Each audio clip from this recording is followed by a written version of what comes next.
Naik ke puncak gunung, gunungnya Gunung Bromo. Kanan kiri, ada penonton. Assalamualaikum semuanya. Perkenalkan, aku Abrar dari Kota Blitar. Hari ini aku mau menceritakan sebuah dongeng dari daerah Jawa Timur. Cerita ini aku ambil dari buku cerita rakyat Jawa Timur yang ditulis oleh YTB Wiratmoko. Cerita ini aku beri judul Asal Usul Nama Tengger.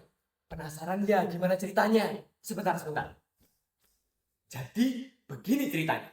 Alkisah ada seorang raja dari kerajaan Majapahit yang pergi meninggalkan negerinya bersama sang permaisuri.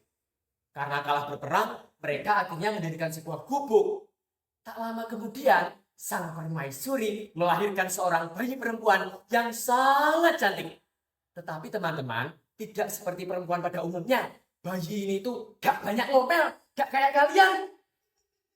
Maka dari itu, kedua orang tuanya memberinya nama Roro Anteng. Anteng dalam bahasa Jawa berarti itu tenang atau gak banyak gerak. Tak jauh dari tempat mereka tinggal, terdapat sepasang suami istri yang masih keturunan Brahmana. Istrinya juga baru saja melahirkan seorang bayi laki-laki yang tampan, gemuk, lucu, gemes banget. Maka dari itu, kedua orang tuanya memberinya nama Joko Seger. Seger dalam bahasa Jawa artinya itu sehat. Waktu terus berlalu. Roro Anteng dan Joko Seger mulai tumbuh dewasa. Roro Anteng tumbuh menjadi seorang gadis yang cantik jelita.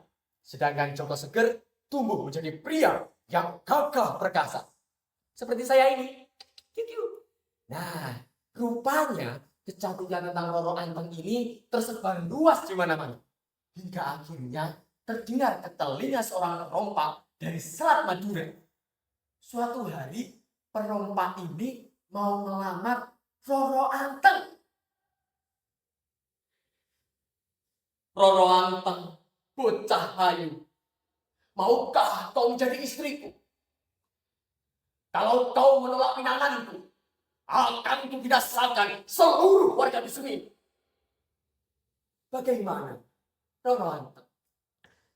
Walah. Oh, ayu tenan bocah iki rek. Duh, cici tau gak sih? Aku mana mau jadi istrimu. Tapi gimana nasib keluarga nanti? Gimana nasib di sini nanti? Aduh, Gusti. Roro Anteng berpikir hingga ia mendapatkan sebuah ide. Baiklah, perompak. Aku mau jadi istrimu. Tapi aku punya satu syarat yang harus kamu penuhi. Buatkan aku laut di puncak Gunung Bromo dalam waktu 1 malam saja. Gimana? Bisa tidak? Perompak sakti itu malah tertawa terbahak. Bagus sekali permintaanmu, bocah ayu. Kapan bisa ku mulai pekerjaanku itu? 2 hari lagi kamu bisa memulai pekerjaan itu. Sebelum matahari terbit, laut itu sudah harus selesai.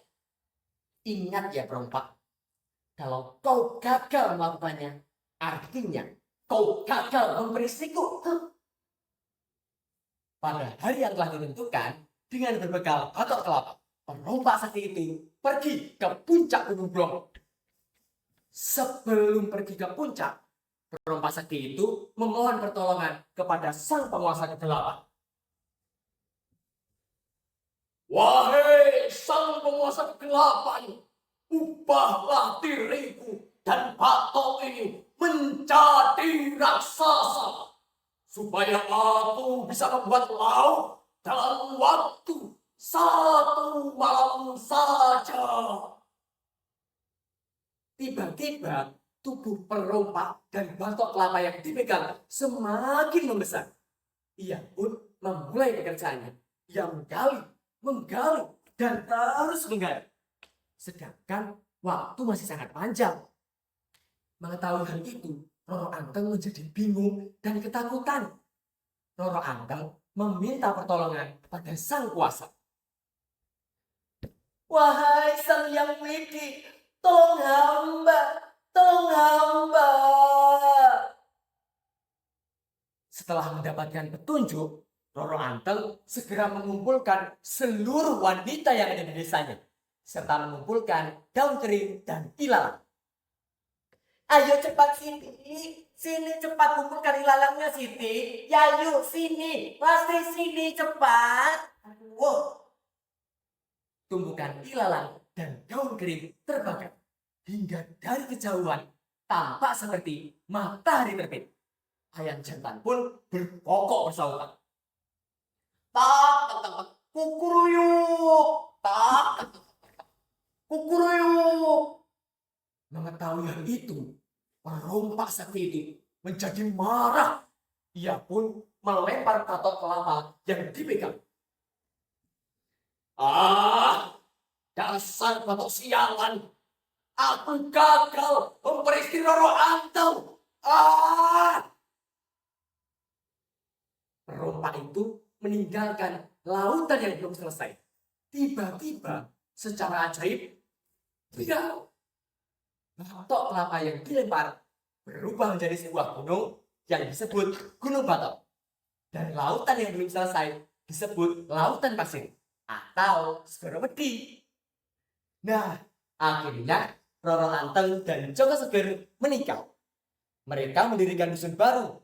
Nama dusun baru itu diambil dari suku kata terakhir nama Roro Anteng, yaitu Teng, dan Joko Seger, yaitu Ger. Hingga saat ini, dusun itu disebut Dusun Tengger. Teman-teman, hikmah yang dapat kita ambil dari cerita ini adalah hendaknya kita memohon pertolongan hanya pada Tuhan Sang Maha Esa. Jangan sama yang lain. Terima kasih ya sudah mendengarkan dongengku. Mungkin ada kata-kata yang kurang berkenan di hati, saya mohon maaf. Sekian dulu dari saya. Wassalamualaikum warahmatullahi wabarakatuh. Dadah. Jangan kangen loh ya. Dadah.